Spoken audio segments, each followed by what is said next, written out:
Hello, I'm Seafood Source Editor Sean Murphy. We're coming to you from Boston, and I'm here with John Connolly, the president of the National Fisheries Institute. And you just came out of the panel discussion where they were talking about the National Oceanic and Atmospheric Administration's revelation of the recommendations, finally, of the Presidential Task Force on IUU fishing, illegal, unreported, unregulated fishing. Just off the top of your head, your thoughts on what was being released today. We're very happy, Sean, that 11 out of the 14 recommendations we're very supportive of. We want to work closely with the administration to get them done. And there are a couple of recommendations that we have some concerns, and one that we have significant concerns about. Okay. Now, I know it's been NFI's position in the past that this kind of problem needs to be fixed with enforcement of regulations that already exist rather than adding new regulations to the books. Looking at these recommendations here, do you think that it's been a little bit of both, or do you think it's mostly been enforcement of existing regulations? What are your thoughts? I think it's a mix, and the task force did a nice job of identifying where there are some authorities. We are concerned, though, that in the report, for instance, they say that the Lacey Act has too low civil penalties. And to us, that's the first time we've ever heard anyone say that the Lacey Act isn't anything other than the nuclear approach to managing these issues. Right.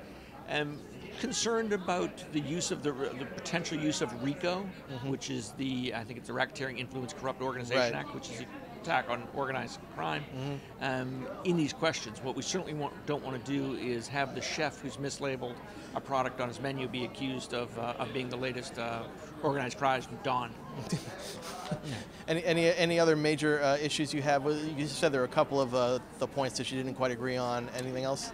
The area of traceability, we're concerned that what we don't want to do is get down to imposing a lot of costs on businesses just for the sake of traceability.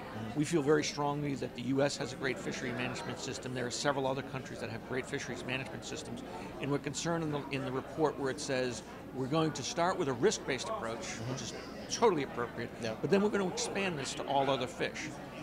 If there's an Indonesian shrimp fish farm that has not been ever accused of being falsely labeled, and you cannot illegally catch a farmed fish, why are we going to impose the kind of traceability requirements on something like that?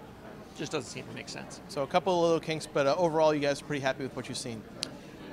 We're supportive of 11 out of the 14 recommendations, which is pretty good. That's a lot. Yeah, that's pretty good. That's a lot, but as I said, we don't think they didn't hit a foul ball on a couple of those things. They struck out pretty badly. So a lot of work still left to do. For everyone. Okay, John Connolly, NFI President, thanks very much for being with us, and keep watching Seafood Source for more coverage of Seafood Expo North America 2015. Reporting from Boston, I'm Sean Murphy for Seafood Source.